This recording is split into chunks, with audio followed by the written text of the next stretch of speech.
କାଲି Asia cup Bharat ଜିତି ସାରିବା ପରେ ମାନେ ପ୍ରାଇଜ୍ ସେରିମନି ଦେଖିବା ପାଇଁ କିଏ ହେବ ମ୍ୟାନ୍ ଅଫ୍ ଦି ମ୍ୟାଚ୍, କିଏ ହେବ ମ୍ୟାନ୍ ଅଫ୍ ଦି ସିରିଜ୍, ଏସବୁ ଦେଖିବା ପାଇଁ ଆମେ ପୁରା ଟିଭି ଆଗରେ ଘଣ୍ଟାଏ ଉପରେ ଅପେକ୍ଷା କରି ରହିଲୁ। ଘଣ୍ଟାଏ ହେଇଗଲା, ଅଧଘଣ୍ଟା ଭିତରେ ହେବା କଥା କିନ୍ତୁ ଘଣ୍ଟାଏ ହେଇଗଲା। ଆମର ମାନେ ଗୋଟେ ପେସେନ୍ସ ଯେଉଁ କହନ୍ତିନି ସରି ସରି ଆସିଲାଣି।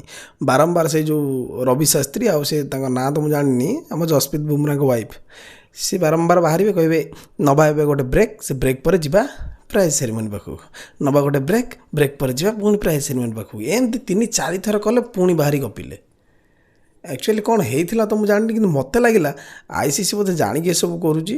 ଇଣ୍ଡିଆ ପାକିସ୍ତାନ ମ୍ୟାଚ୍ ନା, ଅଧିକ ଲୋକ ଦେଖୁଥିବେ, ଲେଟ୍ ହଉ ଆଉ ଟିକେ ଲେଟ୍ କରିବା TRP ପାଇଁ। କିନ୍ତୁ ଆକ୍ଚୁଆଲି କଥା ସେୟା ନଥିଲା।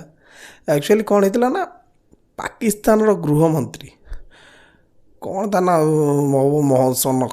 ଯାହା ବି ହେଇଥାଉ, ସିଏ ଷ୍ଟେଜ୍ ଉପରେ ଥିଲା। ତ ଆମ ଭାରତୀୟ ଦଳ କହିଦେଇଥିଲା କି ଯେତେବେଳେ ପର୍ଯ୍ୟନ୍ତ ସିଏ ଷ୍ଟେଜ୍ରୁ ନ ଓହ୍ଲେଇଛି ଆମେ ଯିବୁନି ପ୍ରାଇଜ୍ ଆଣିବାକୁ। ତ ସେଇ ଜିନିଷ ସବୁ କଥାବାର୍ତ୍ତା ଭିତରେ 1 ଘଣ୍ଟାରୁ ଅଧିକ ଲାଗିଯାଇଛି।